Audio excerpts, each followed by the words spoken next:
Julie Jancius is a world-renowned angel expert. She is the host of the Angels and Awakening podcast, which is one of the world's most listened to, with over 1.3 million downloads a year. It is listened to and broadcast in over 70 countries.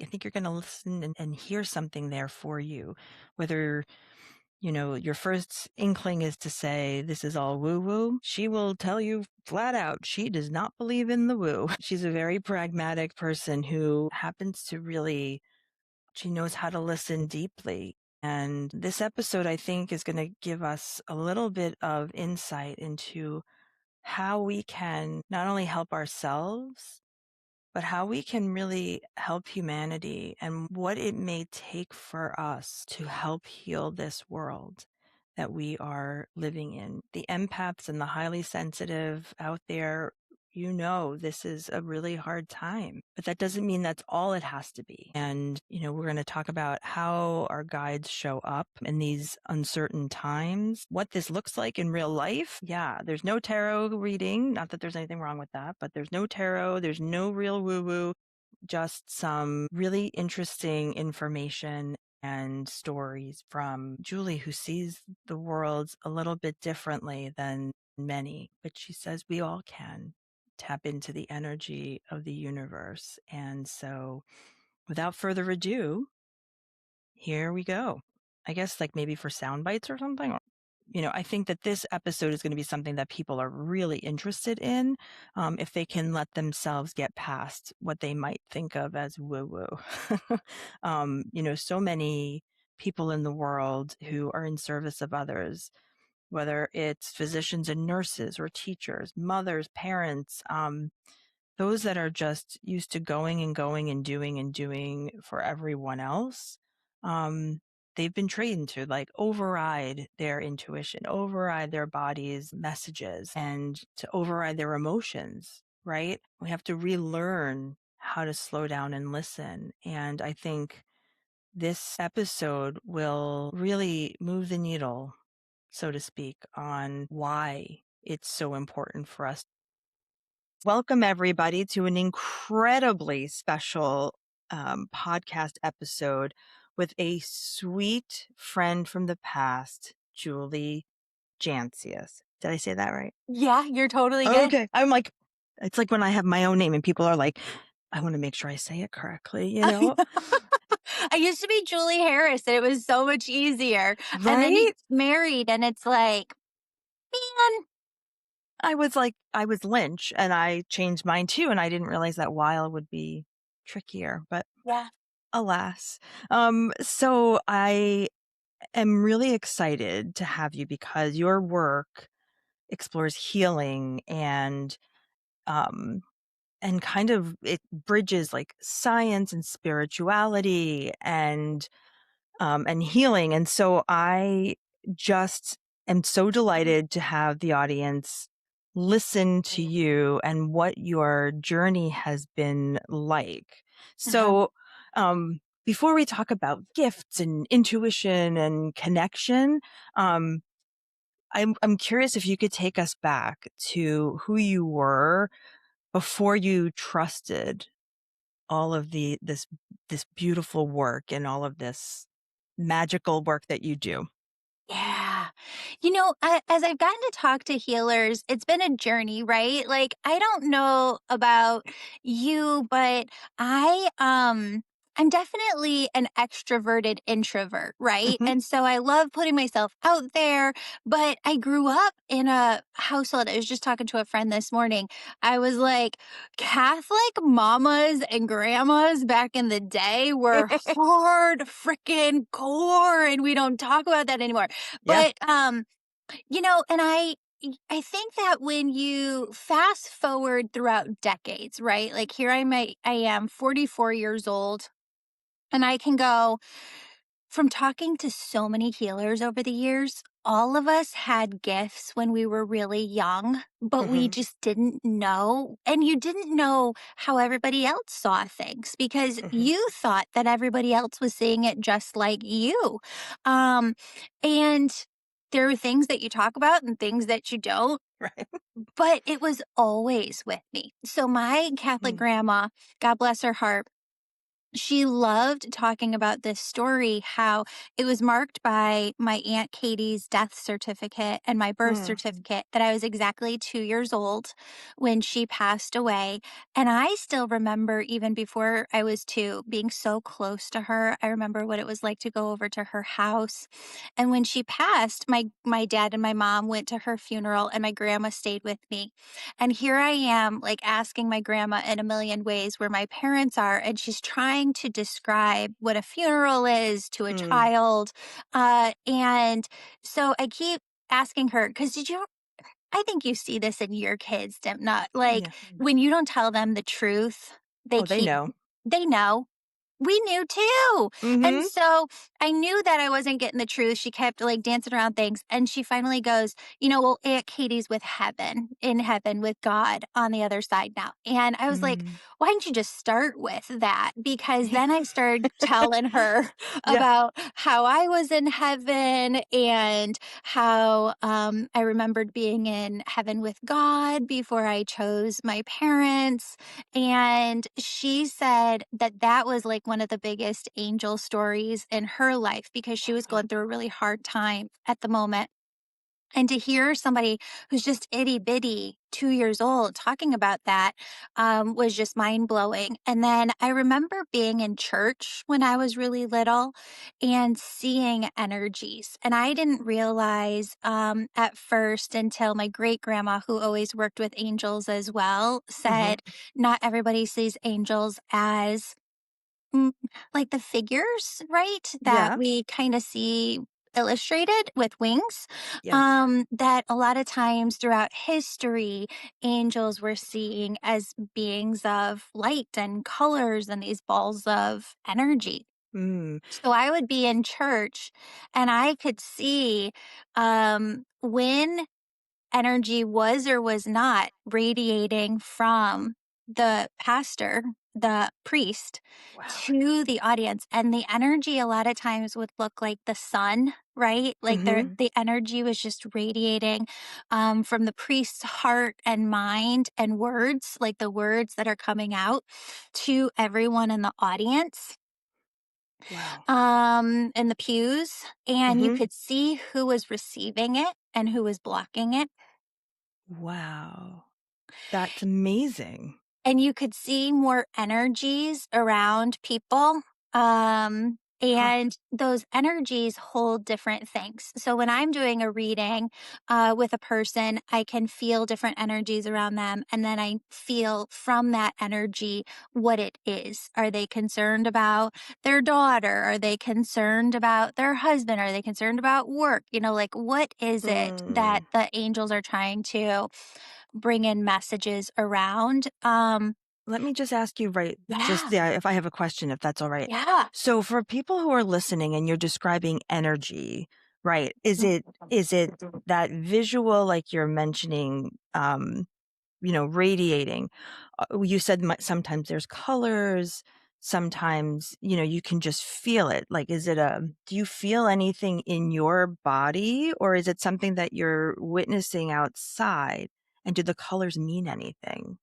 Oh, yeah. So I used to get really upset when healers in the modern age, when I started to dive into this work and teach other people, I'd go to different classes, I'd research different things, and you'd always have these intuitive development classes where the Hmm. teacher would be like, which Claire are you? Are you clairaudient? Are you clairsentient? Are you clairvoyant, clairtangent?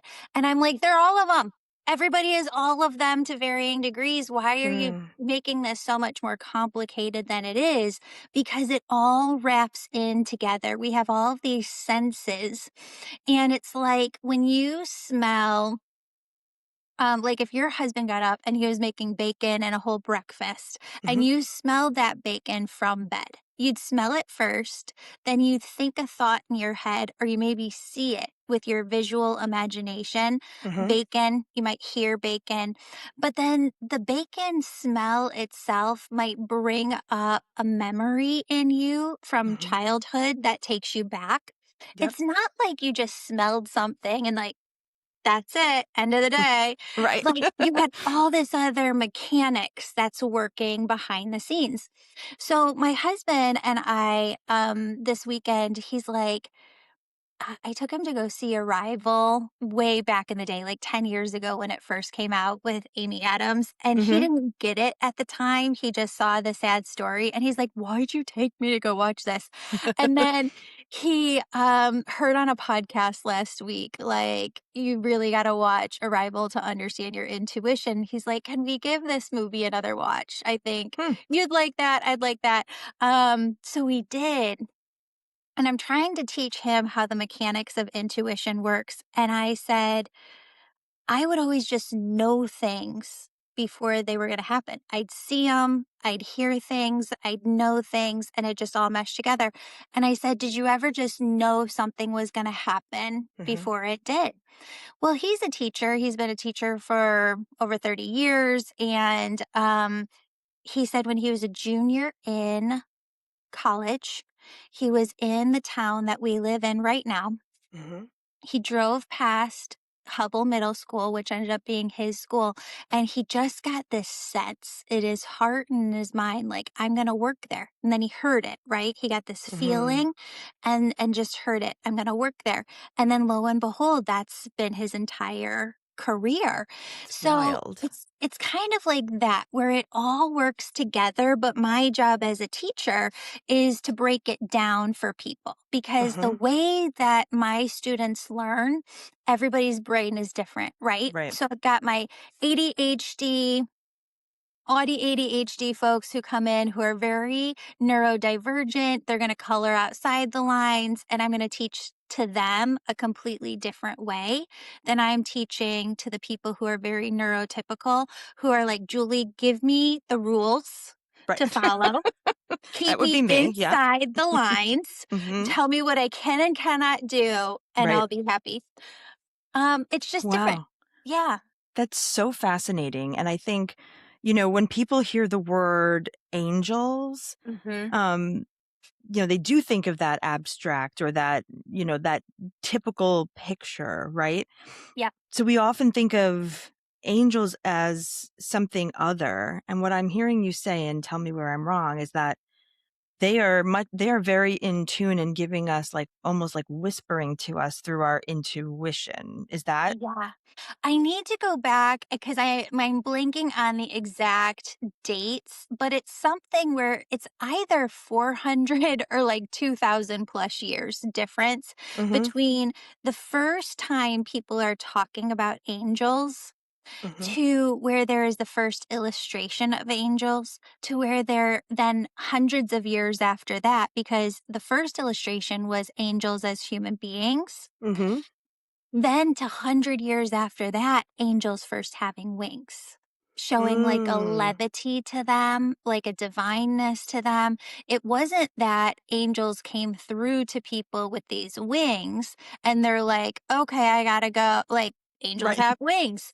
The wings from an artistic perspective Yeah. was always meant to be symbolic of Huh. them having like a lighter energy to them. I don't That's think so you only interesting. yeah, Huh. yeah. You know when you go into church, but it's not just in church, when some people go into nature and Yes. you just feel that very high vibrational energy, Mm-hmm. that's what the wing was supposed to represent. That is so interesting. And that makes Mhm. total sense because Yeah. I think, for people who are kind of shaking their head saying, like, where's this going, right? Yeah. Like, you're a very analytical person, Dee. Like, what's going on? And I am, but I Yes. can identify very clearly with that sense of I just know something. Hmm. And I start trusting myself enough to like believe it even when there's not a lot of evidence for it, right? Like whether you're in Yeah. nature and you get that sense, it happened to me in my work all the time. Talk Like, about that. yeah, How? yeah. So interestingly, I felt like I realize now in hindsight, like I was a very intuitive kid. Like I just Hmm. kind of knew things and just, um, had senses about stuff, right? And yes, I did have a very Irish Catholic grandmother, and we were, raised in that faith in that home, but it wasn't something like, you talk to God through your prayers, but it was, but one, unidirectional, right? Yeah. And that was that.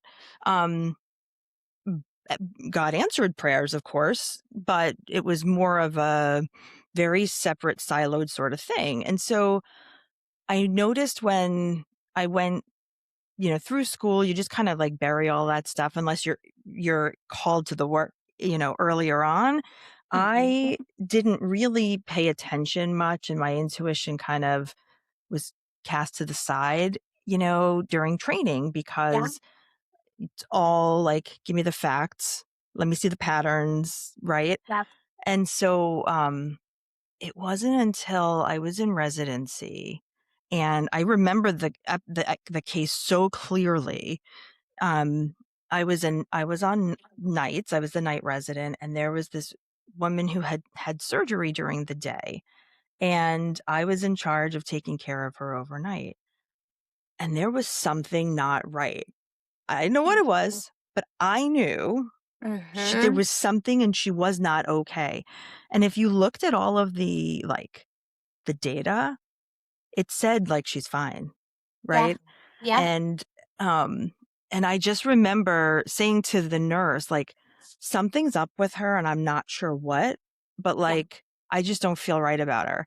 So let's leave her down here in like recovery for a little longer. And she was Right. like, "Oh, for the love of God, this like this like second year, she doesn't know what the hell she's talking about. The chief just left and said she's fine, you know?" Yeah. So if you fast forward this incident, this little story that's kind of a long story, but I'll shorten No, it. I love it. I, a few hours later, sure enough, like, there were some parts of her, recovery that were indicative that there was something going on. And I just had this hunch, Yep. and, did a little exam and a couple of, imaging things. And sure enough, like, she went back to the OR that night. Um, Oh, and it was even when I called the attending, I was like, I just have this sense, and what I'm seeing gives me that, like, it's you nailed it. subtle, but there's something. And Yeah. I really, it was one of the the GYN oncologists, Dr. Eva Chalice, who I will use her name because I adore her. And she trusted me and she believed me, and she came in, and I will never forget. We went to the OR, we took care of everything, all is well. And when we were kind of like all done, she said to me, "Dimna, you have really good intuition. Don't ever lose that." And then Mm. she got up and walked away. And I was like, bing, Yeah. like, really important moment in my like development as a human. Yes. Well, and how many doctors have it the other way where it's shamed out of them? Oh, everyone when you train, Yeah. Yeah. like in the grand scheme of things. Yeah. Yeah. Yeah. I hear that all the time. So, I've worked with over 10,000, I've done over 10,000 readings. Mm, And I've trained over 1,000 women to step into their gifts. And so you have doctors that of all different specialties coming in all the time, and they all say the same thing. Julie, I would get like laughed out if I talked about X, Y, or Z, but it mhm. doesn't mean that they're not seeing it and they're Right. not seeing things and getting things. This summer I normally like host all of my stuff that I do. Like there's some things when you're training people, like I need all the massage tables. And when you've got, 15 to 30 people coming in to learn, it's a lot of materials to like drag across the United States to different Sure. places.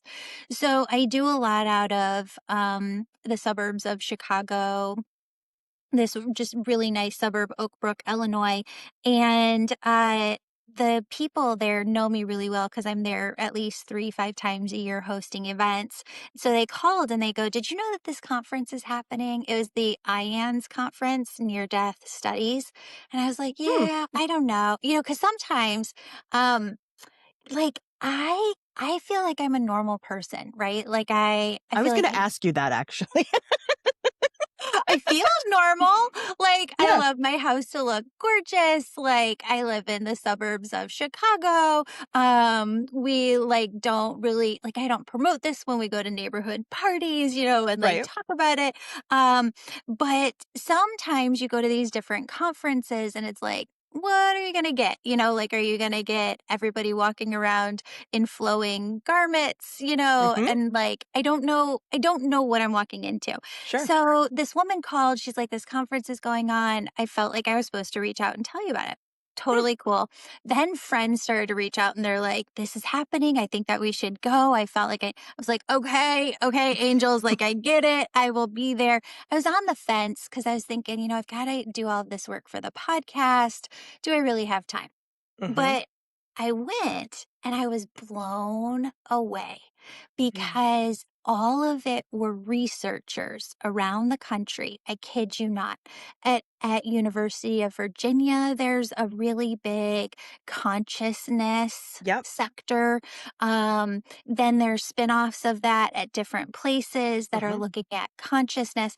So you have universities, scientists, Mhm. professors who really don't care about the woo woo at all, who Right. have looked at this for over 50 years. Yeah. And this was the 50th, like Oh, culmination wow. of the 50th year. And they said, what just blew me away is that the results of the studies Mhm. 50 years ago at the beginning and what people would report back is the exact same in like the 95th percentile across the board in every question as it Hmm. is today. I mean, how do you have over 50 years the same data coming in It doesn't make across the sense. board? Like, it doesn't make sense unless there's something to it, right? Right. And, it's so I can't believe when you just started talking, I'm like, I think I know where she's going with this. My daughter is, a teenager, and she's in a science research program at her high school, and she went in and said, "I wanna study consciousness." I'm not kidding, and now it has gone to the mechanisms and the whole process around like near death experience, out of body experience, and she's interested in like non-local consciousness. I don't know Yeah. where this came from. This just like was like a download into her brain because and so when you're talking about all the research and you're like University of, Virginia, I'm like, "Uh-huh." And there's a Yeah. huge lab at NYU and I mean, this is stuff that people are studying whether or not it's on like the front page of the New York Times or what. Like Yeah. it is happening because there is absolutely something there. It's just not yet completely quantifiable Hmm. in our like very materialistic approach to looking at science and the world. So, okay, I'm not like crazy woo woo, but I Yeah. promise I have a point to this. It frustrates me to no end when people are like, are angels really aliens? And I'm like, no, they're not aliens at all. Angels are angels, like the other side. Yeah. Aliens are we're talking about other beings from like different planets. Hmm.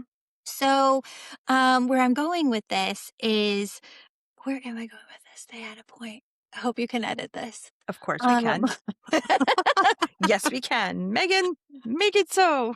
uh, where my mind was going with this is, oh, the Bigelow Institute. Have you heard about this? So Nope. the gentleman, if you look at people who study UFOs over the decades, Okay. right? Hmm. It's the CIA, it's other parts of the government, and then defense contractors that they contracted out. Well, the biggest defense contractor that got primary access to all of this information over decades, right? Let's say 30, 40 years, maybe. They were the first ones going in if there was a crash and looking at biologics and everything. He switched gears, this guy. Hmm. Bigelow, who owned this company. And he started to look at something else. And I told my husband, this is the thing that just blows my mind more than anything because why? He switched to consciousness. Mm. So why Same. is it something and I don't know. Yeah. So the Bigelow Institute, he was the one for decades who Yeah. just had access to all of this behind the scenes. Hmm. And he switched gears to trying to understand consciousness. Why? How is it all related? How is it all tied into AI and the future and where it's Yeah. headed?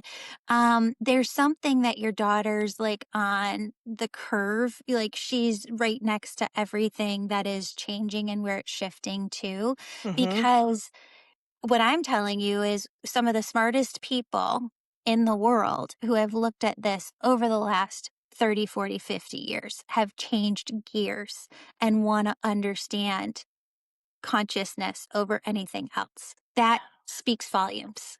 I could not agree with you more. That is so fascinating. And Yeah.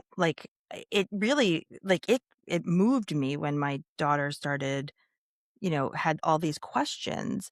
And she, is just she's a curious mind, you know, but the fact that like she's so clear about it, Yeah. it's mind-blowing at her age that she's just like, "No, like, there's something there, and it's so interesting, and I just wanna know more." She's, like, watched videos of survivors of and she's like, "They all tell the same story," like, just like we said, right? And Yeah. it's fascinating how, so at such like I said, at such a young age, she's, like, so clear about Mhm. that being somehow like her life's work. It's crazy to me. Not in a Yeah. like in a like an awestruck sort of way. Yeah. 100%. Because with the technology that they're going to have to be Mhm. able to create their own, like she could probably do it right now with ChatGPT, is create her own AI system that Mhm. is thinking about and pondering certain questions Mm. um, while she sleeps, and is scanning the internet for anything new that comes out while she sleeps. It's like her own research assistant. I was doing Hmm. a reading for a client of mine who is a specialist. We'll just call her like a surgeon in hips, joints, Yep. knee, all that.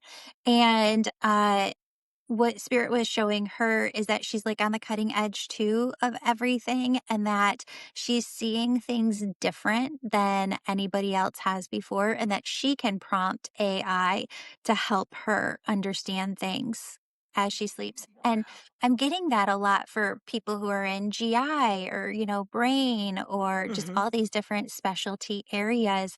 The angels are saying, um, work with the technology Mhm. because anybody who's doing anything seriously right now has the possibility of making more advancements than we ever have in Yeah. history, and like discoveries and finding Sure. things. And it's so cool. It's so cool. I don't I can't recall now exactly where I was listening to this conversation. It must have been a podcast. But it was someone was talking about how right now, like AI is, there's all the questions about it. Is it going to become conscious and all of these like existential questions. But what they were talking about was how it seems that it's like a portal into this greater sense of like the informatics of like the conscious mind. Now that to me even just sounds like mind blowing when I said it. But what I I was struck by, I actually think it was like the telepathy tapes, like Oh, yeah. podcasts, Yeah. which I love, because it's so grounded in like the Find it. evidence. Mm-hmm. Phenomenal. But they were talking about how, like sudden savant syndrome, like with traumatic brain injuries, how all of a sudden someone who did not have a particular skill set suddenly has that skill set. They can speak a new language. They understand complex math. I mean, all these just incredible things. Yeah. And it speaks to like the concept that there is just this level of awareness and information that's just out there. And like Mhm. we're like dialing into it or we're Yeah, not.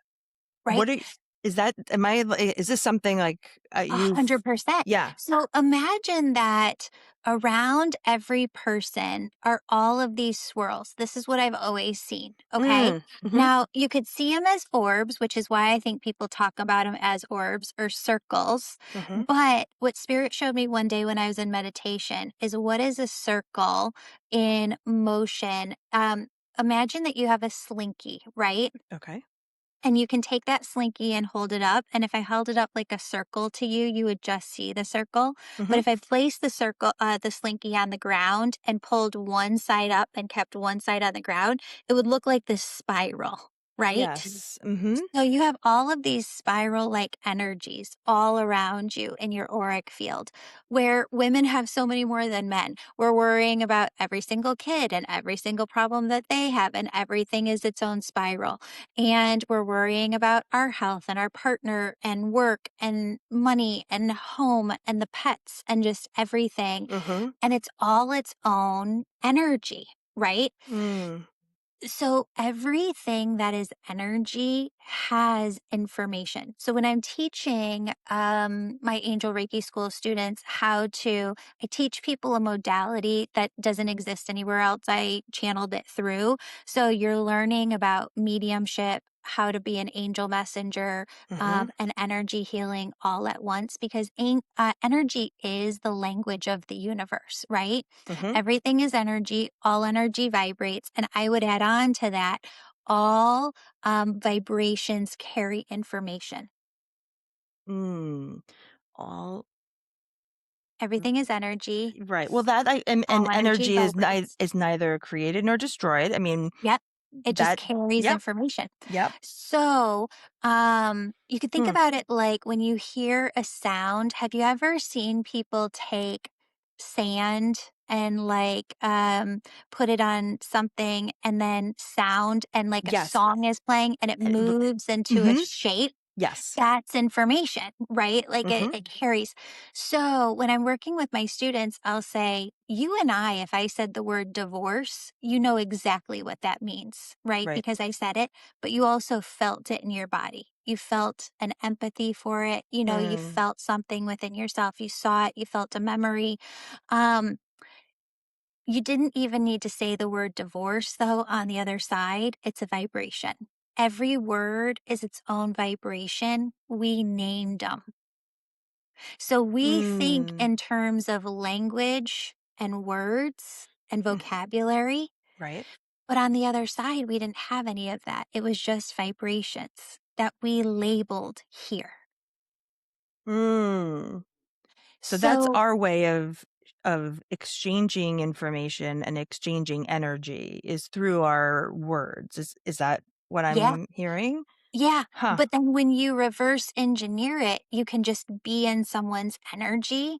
Mm-hmm. And maybe I don't hear the word divorce, but you could feel through the energy the relationship Ooh. struggle, right? That is such that makes so much sense. It's like Mhm. it's a translation sort of, right? Like Yeah. we're translating what energy doesn't feel like, but what it sounds like to us, right? So but that's a higher order cognitive process. And Yeah. what we're doing is dialing it back to like the more intuitive feeling part of the energy. Is And that a that's what it fair? is to be a messenger. So mediums Mm, are mm-hmm. messengers in a way, intuitives are messengers, angel messengers. You're the bridge between the information on the other side and putting it into words kind of is an art in order Mm. to be able to communicate to the soul in front of you what it is that they need to go about their journey. That makes so much sense. I was going to say intuitive sense, but it does. Yeah. Yeah. Like I understand that. And there are going to be people listening who are like, I don't buy one hill of beans of what anyone's talking about right here. I it's one of those things, I think when you feel it yourself, there's Mhm. no disputing it. You Mhm. know, I don't know if I shared with you. I definitely have not shared with very many people. But after my mom passed in 2021, um, it was several months later, but I had a phone call on my cell phone from her cell phone. Wow. And you could say, well, somebody picked it up. Ba, ba, ba.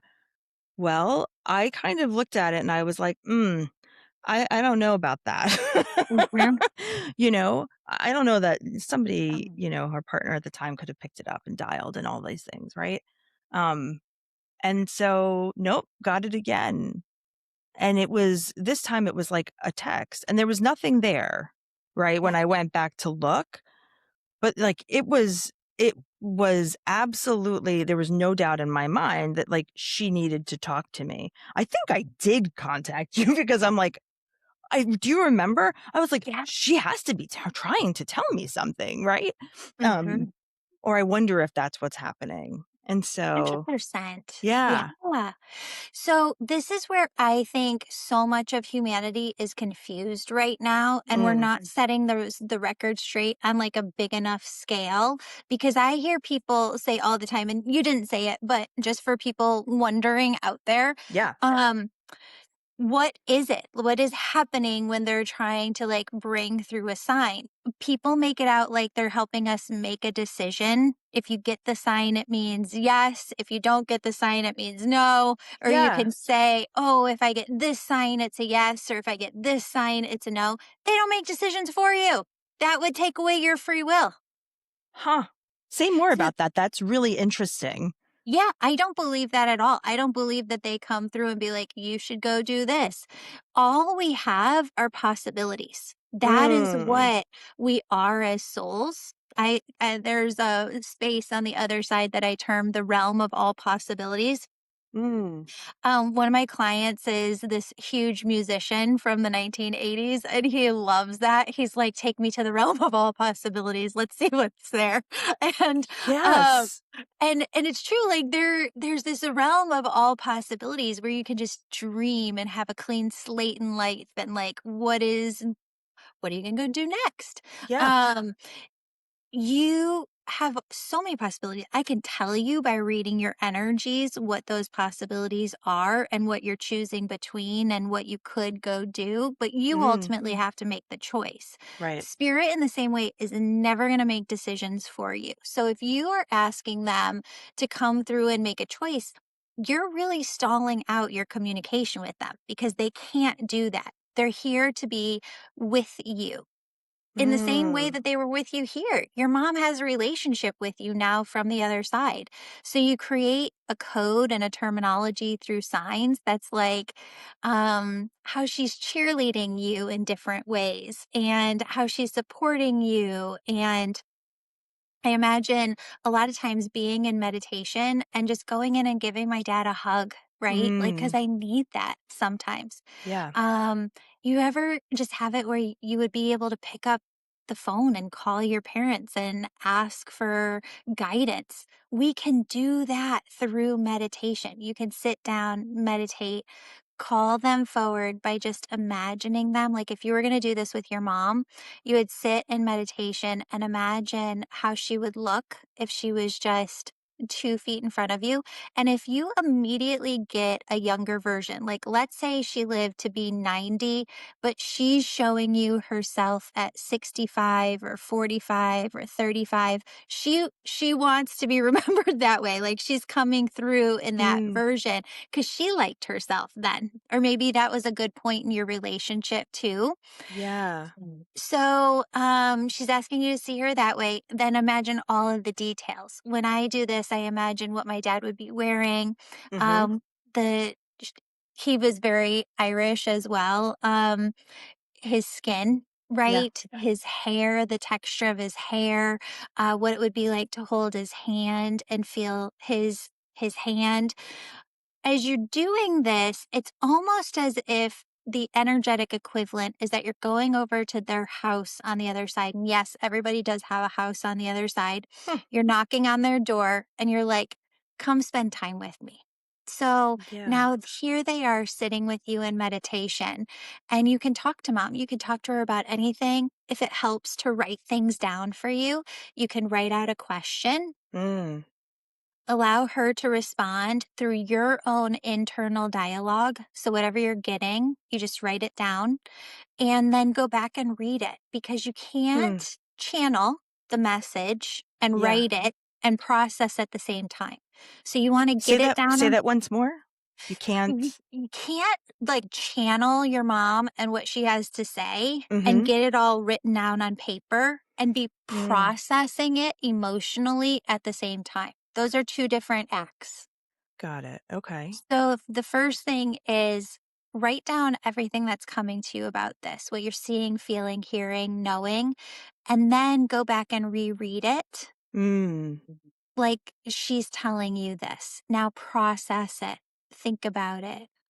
Got it, and how it fits in. It's interesting you say that Mhm. because, I didn't really have a very close relationship with my mom here. Uh-huh.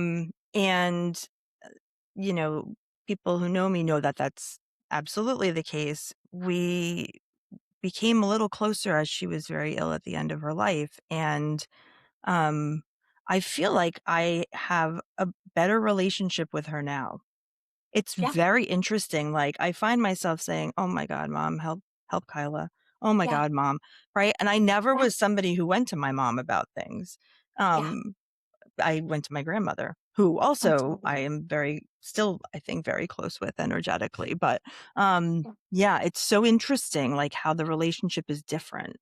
I had the exact same thing with my dad. So Mm, my dad, and we all just play different roles. You yeah, don't realize until you're older what it feels like to be like, okay, I have a family, I have a house. How do you make this all work? And there's times mhm, when money is flowing and there's times when money is tight. And then you have two adult parents with dreams of their own. And I can see my dad now from this different perspective of he had so much anxiety, he had so much stress. His dreams were so big of what he wanted to achieve compared to his parents. mm, He wanted to run airports and went across the United States to different airports to get experience at different ones. Um, and so he constantly, I think, probably felt disconnected from the family, mm, disconnected from himself, was really stressed, burnt out a lot of the time, and then turned to affairs to try and like fill something within him. So mm, I caught him cheating with the babysitter when I was in elementary school. Then mm, I caught him cheating with the woman across the street, who he left and started a family with.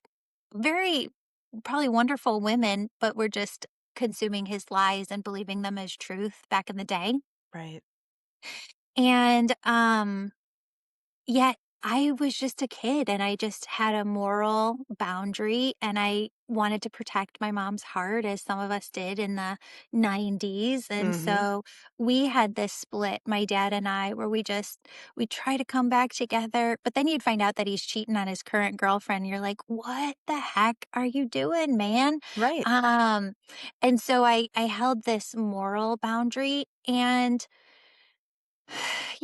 I mean, I have read every single spiritual book. I have gone to lunch and spent oodles of time with all of the spiritual teachers that I wildly admire. And there is so much work for us to do mentally, emotionally, spiritually to come home to ourselves.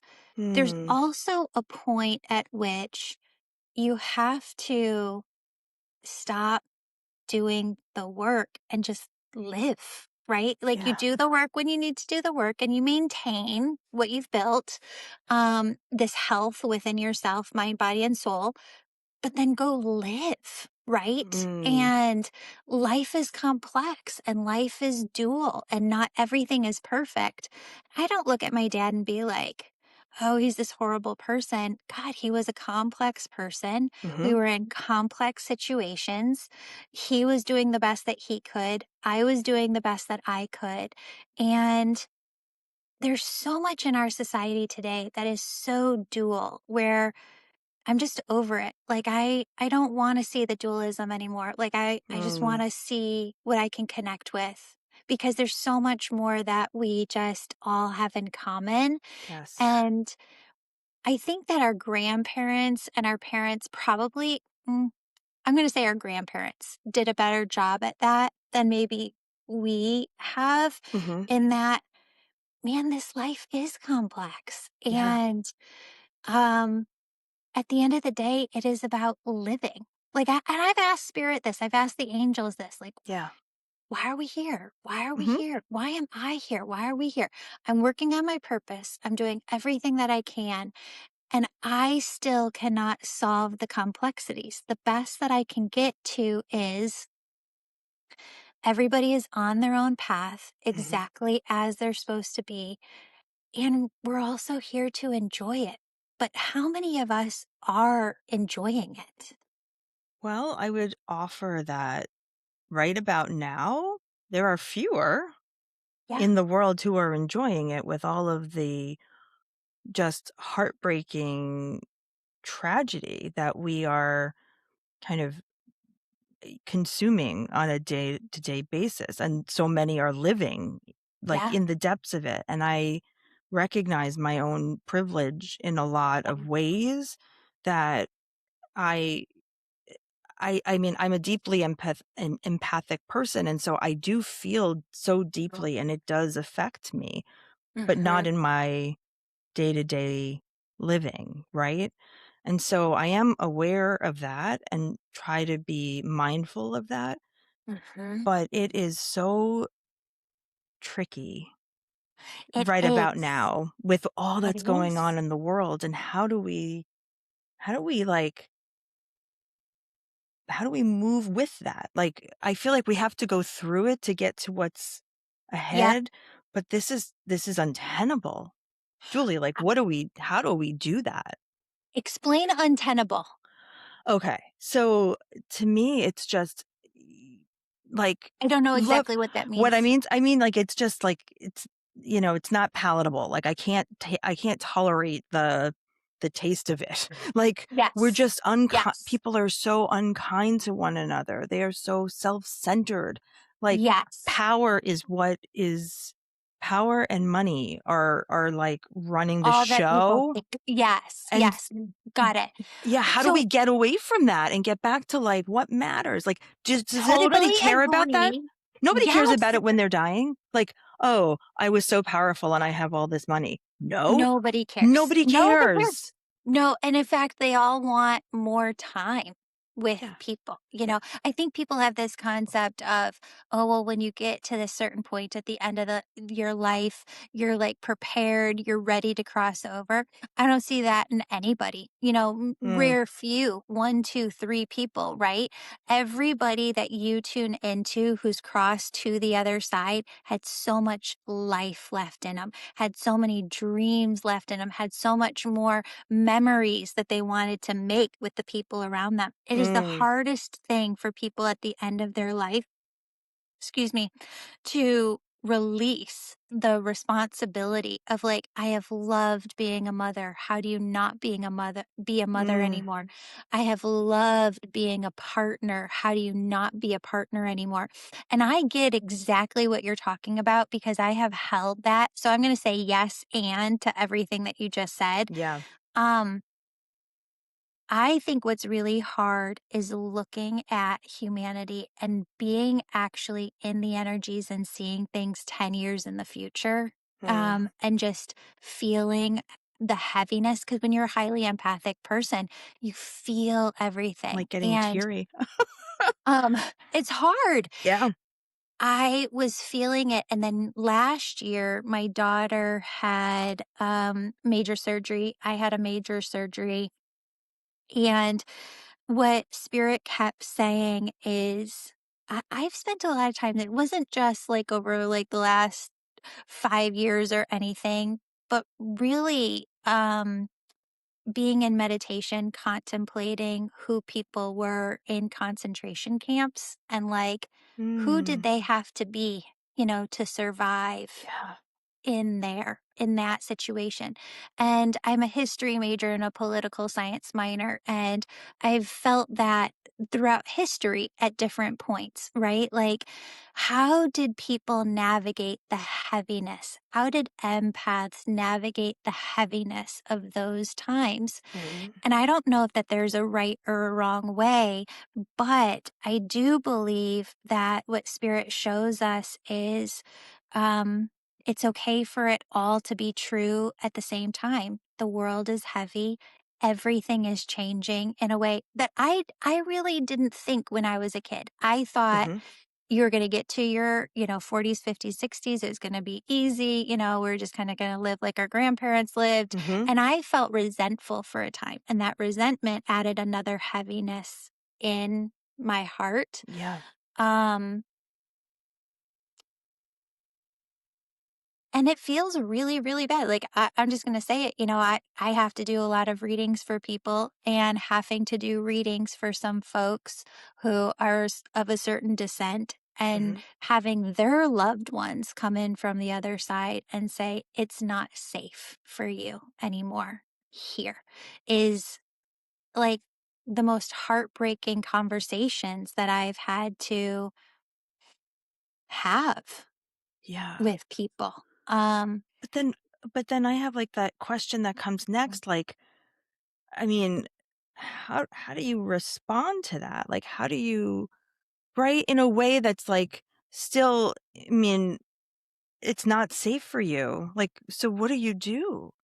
Right. And I without have, like, you don't want yeah, people going to extremes thinking that that means like stop right. living.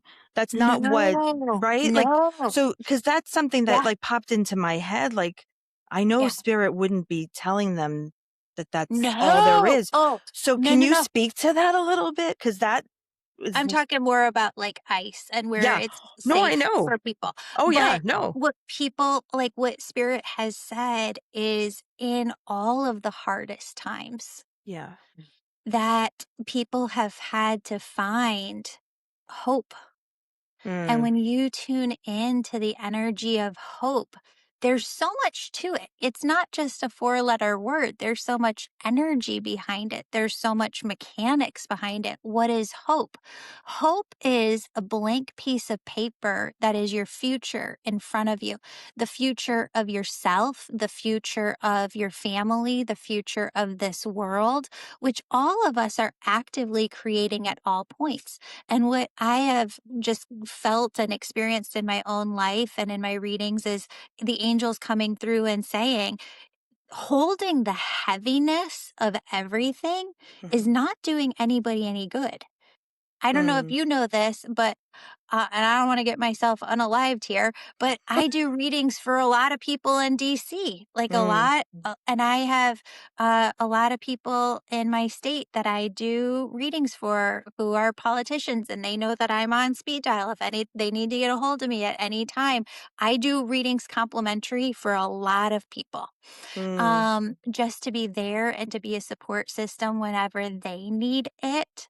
And what Spirit has come in and said is for everybody across the board, yeah, nobody's getting anything done when we're feeling all of the heaviness, yeah, and it's stopping us from taking action. It's yes. stopping us from living. It's stopping us from thinking straight. Mhm, It's stopping us from enjoying our lives and having connection with other people. mhm, And we have some of the biggest issues in our lifetime to tackle. Absolutely, we do. yeah, I just am of the opinion that that is going to happen by the people who know how to go, okay, this is a lot. This feels really heavy. I can wallow in the heaviness mhm, and marinate in the heaviness for years. yeah, Or I can say, what hope is. Hope is there is a blank slate in front of each of us for mhm, ourselves, our family, and for this world, for our community. yeah, And I can dream about what I want each of those to be for all of us. And Mm, as you dream, you go back to that place of all possibilities, right? Like yeah. the realm of all possibilities. And um, they say that I'm not of the opinion, like a lot of spiritual healers, oh, if something negative happened to you, you called it in. No, you didn't. I'm not responsible for the person's free will who's at a bar right now drinking too much than they should and them getting in a car. That's not my responsibility. Right. Um, but we do have this ability to create. We are creators through and through. And Mhm. that takes your imagination, which is part of your intuition, your listening, which is part of your imagination, Mhm. you being aligned with the vibration within your body so that you can feel the information as energy as it comes in. Because what's happening right now across the board is you have all of these people within, I'm just going to say the United States, who are here to help and to serve, right? Mhm. And they are so damn heavy in their body and their mind. They are so weighed down Yeah. emotionally, mentally, physically that they are swimming in this constantly Mhm. 24/7 and they have been for years now Yeah. that they're feeling broken, they're feeling completely depleted. Mhm. You see this across the board, and that's not My dog agrees if you don't hear it. how do you Yeah. get anything done? Right. How do you get anything done? How do you though? I mean, and that's the thing, like how I appreciate the fact that like we Yeah, the world is complex, but so are we. And we yeah, do have the power to hold both the hard stuff mhm, and the hope, right? It's like how do we I don't want to because you don't want to forget what's going on because that no, has to be part of like what spurs us forward. That's yep, at least how I see it.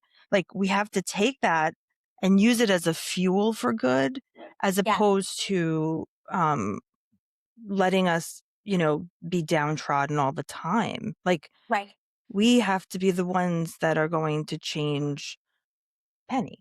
We have to be the ones that are going to change like how we move forward in our lifetime. Like it's just, we can't I kind of think of that John Mayer song, like waiting on the world to change. Like the world doesn't change yeah, without us. right. And that's exactly what it is. So this is just my opinion, right? This is Yeah, just how I see things. But I just don't think that you're going to have a time when everything is perfect of here. course. Yeah. Yeah. And so, if we're waiting for our lives to begin until that happens, you can't. And so we have to become these much more multifaceted beings Hmm. that can hold it, but maybe you don't hold it in your body. Maybe you don't always hold it in your mind or in your heart. You have this huge auric field of energy surrounding you. Maybe you take it and you bring it in and you feel it when you need to feel it so that you can take action. But Mm, then maybe you need to connect at night with your family and just feel connected and feel joy and feel like a human being. So you take that and you place it in your auric field for a time. And then kind of mm. like you have this storage system in your auric field So interesting. Like, and you is bring that, it back. yeah, I mean, and that's Yeah. part of like detaching from like the online and from your phone. And it's that because that's all energy suck too, no? Oh, yeah. Well, 100%. And let's call a duck a duck. People are making a ton of money off of our hate. I refuse to Oh, give it anymore. oh, People are human amen. beings. Yeah. Yes. Yeah.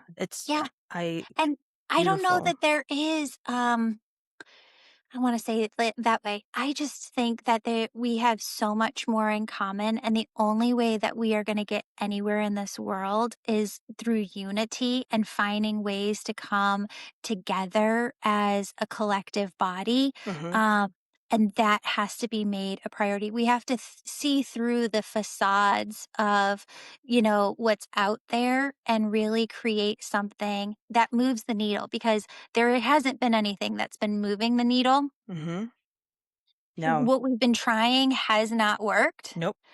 So, and when I talk to people, because I work with everybody. So Yeah. you talk to Republicans and you talk to Democrats, and they're so much more alike on everything. They see things so much more the same Yeah. on so many different topics. Yeah, but they won't speak out and they're not doing the work. Like they may think it and feel it, but like there is such a disconnect Yeah. between like what you'll say when no one else is listening and what you'll say when everyone is, right? Because do they think like this is what I wonder. Like are people just not moving forward in a way that is like that's inclusive of everyone? Is that not because they believe it but because they think that's what others want to hear? I This is the part that just I or is there just such a disconnect, and until they figure that out by being I like I don't introspective, like what is it? so I've run Oh, my I don't podcast expect you like to know either. Like no, I'm no, no. curious, like what do you think? What I think is I've been running the podcast for 7 years, and Mhm. I've been speaking out, when anything, like, really comes up for 7 years, and what I noticed is that the systems that we've been using haven't helped anybody, No. right? And so, the point is to have conversations that bring people together. Yes. And I really want, like, all my energy is how do we bring everybody to the middle to see that we are all souls Mhm. first and foremost, and we all have a purpose here on earth, and that we need to get out of one another's way. Because really, what I believe heaven on earth is, and the mechanics behind that, is when everybody's doing their thing. Like when everybody is doing what they were called here to do and we're out of each other's way, Mm. that's when you have heaven on earth. That's a beautiful image and a Mhm. beautiful way of looking at where we are and where we would hope to be one day. Yeah. I want to be really, I cannot believe the time. I want to be so mindful of your schedule. Yeah. Um, I, I appreciate this so much. You have given me a lot to think about and a lot to feel into and to I don't know, I feel hopeful Yeah. I having feel had so this hopeful. Yeah. conversation. Yeah. Where I see the future going, I think, we've got some hills and some mountains in front of us, right? Mhm. We've got work to do, but um I really used to think, didn't know when I was younger, like, man, all of it's been done, all the work's been done, Yeah. and there isn't much left to do. What's our generation really here for? This is it. I see Yeah. now. Like, this is why we're here. Everybody has their own little thing to go and do. I know I've got my marching orders. I know exactly how Spirit's got that lined up. And I am so ready for it and here for it. Mhm. But our generation who is here now has the biggest task of, I think, any generation that's been around ever. Yeah. And I'm not afraid of it anymore. I'm not sitting and just wallowing in the heaviness of it Mhm. because that's how our systems operate. I'm done with that. I feel that there is so much blank slate ahead of us to go create. That's where I'm putting my time. That's where I'm putting my energy of like, let's go build the future. And everybody can go do that because there is a beautiful, beautiful future ahead for everybody. The path to get there is going to look different for all of us, Mhm. but it's there. We have to hope, we have to see it, we have to create it. And I would just leave people with whatever you're seeing on that blank slate for your life, your family's life, the world. It's possible because you can see it. You wouldn't be able to see it if it weren't possible. So Mm. imagine heaven on earth for this world. Imagine your family, You know, there were people who went through the Great Depression. Have you ever heard of this? And really big depressions throughout history, who said, I'm not going to participate in the heaviness of it. I know it's happening, but I am going to choose to call in all good from God. I know that I am here as a soul on my path. Show me the way forward. I'm going to help as many people forward as I can. Mm-hmm. And I'm going to live in that high vibrational energy. I know people can call it toxic positivity. I could talk to you about that for hours of why I Sure. don't think that it is, Yeah. but we need people to hold that vibration of there is a hopeful future. There is a Mm-hmm. beautiful future in front of us. And I'm done with the inaction. Like I am working behind the scenes doing everything that I can. Yeah. And I know that every one of us can go do that in our own lives. Yeah. That is the most beautiful sentiment to, I think, wrap our amazing conversation today. Um, I can't thank you enough for sharing your experiences and your perspective. And I think really like breaking it down for people who maybe came into this episode thinking, I don't know what this is going to be about, right? Like, hallelujah, like but I think you make it so approachable and you're grounded in like, in the science of it and the Mhm. evidence. Mhm. And yet there's evidence for why we should listen to our inner guidance, right? Like, Yeah. what a beautiful thing that we can have both, that it doesn't have to be one or the other. And because one Oh, is true doesn't mean the other's not, no, right? and never think to yourselves that other people are just special or gifted. Nobody is. Everybody has this. Everybody has the free will to turn it online and use Mm, that intuition. It's God, universe sources, your angels, your loved ones on the other side. It's the way that they're communicating with you. So why wouldn't you learn the language of intuition? beautiful. Now, if people wanted to hear more, you're the host of the Angels and Awakening podcast. They can find you at the Angel Medium, right? Yeah. What else? Where else can they find you? How could they reach you if they wanted to find out more about what you do and how you might help them?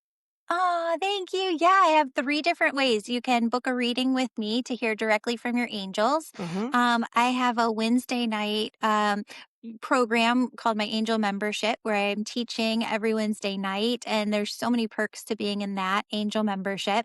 Or for people who just know that they want to turn their intuition online, I work with doctors all the time in my Angel Reiki school who come Mm-hmm. through who are like, I'm getting stuff for every client, but I don't know what to do with it and I can't Mm-hmm. talk to anybody about it. Mm-hmm. So I just train you on how to turn your intuition on to the max, how to know for certain what's your intuition and what's not, and just to hear clearly. So that's called the Angel Reiki School. That is amazing. I've told you 3 years ago that was speaking to me, and it still is. So Yay! I have to work with you at some point, but The for, next in person one is yeah, April 10th, 11th, 12th in Oak Brook, Illinois. well, I will look at my calendar. You Yeah. are such a gift to the world. Thank you for saying yes when you brought your gifts and not turning away and tuning them out. Thank you for listening to that intuition that you had, because you're helping so many people. And I just feel very fortunate that our paths crossed. It was not a coincidence. So thank you, Thank you Julie. so much. Oh, thank Yeah. you for all that you do. I'm so appreciative. Thank you for letting me be on. Thanks for having me on yours. Thanks for being here. Thank you for just being you. You really are a light in the world.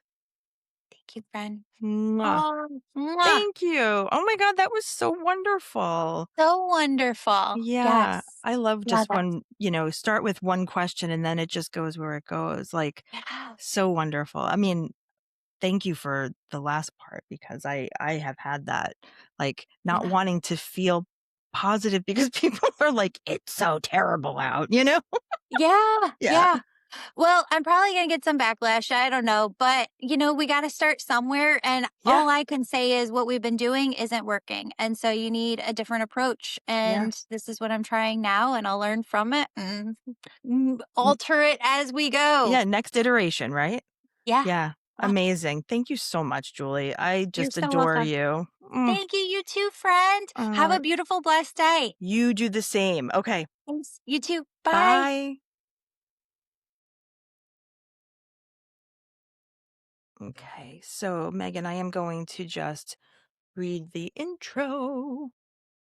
Um, so lately, no. The world is a heavy place these days. There's a lot going on in the world, in our own lives, in the headlines, in our communities. And part of that desire to want to be of service, like, how can I help? What can I do? Um, really has driven me to um, bring this next guest to all of you. She is truly someone incredibly special who I had the fortune to like the good fortune to meet several years ago in a book coaching program. Um, and so I really felt drawn to her, that she had some wisdom to share with all of us. So Julie Jancius is a podcaster, a writer, a healer, and she is an Angel Reiki master, which, for those of you who are not familiar with the term, it is hers. It is very different than Reiki that you may be familiar with. But more than anything, Julie is someone who has helped thousands of people learn how to listen differently. Her work explores what it means to heal by not forcing ourselves forward, but by listening and tuning in to guidance, intuition, and support um, that's there for us and to meet us where we are in our journeys. So this is a conversation that's going to explore what is possible, to consider a different kind of help, for slowing down and listening to ourselves. And so you are really in for a treat. So I'd love to introduce Julie. Thanks for being here.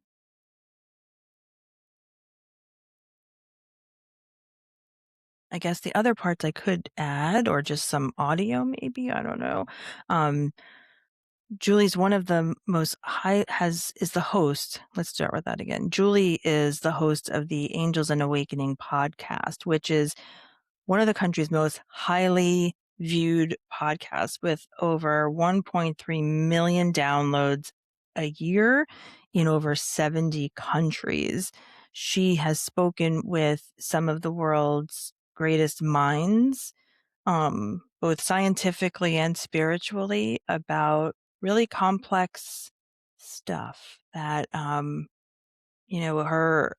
as a world renowned angel expert, she has a really interesting way of looking at the world. And she herself will say she is not really a woo woo person. So, for any of you who are thinking this is way out there, it's not. Um, it's really not. So give her a chance. Listen to what she has to say. Um, Julie really has a lot to offer us all. So here we go. All right. Thanks, Megan, for editing out the little bits in between. There's a section you'll hear in the audio or in the video um, where we just want to clip out a little bit of um, a pause that we took. And yeah, thank you. This was a fun one.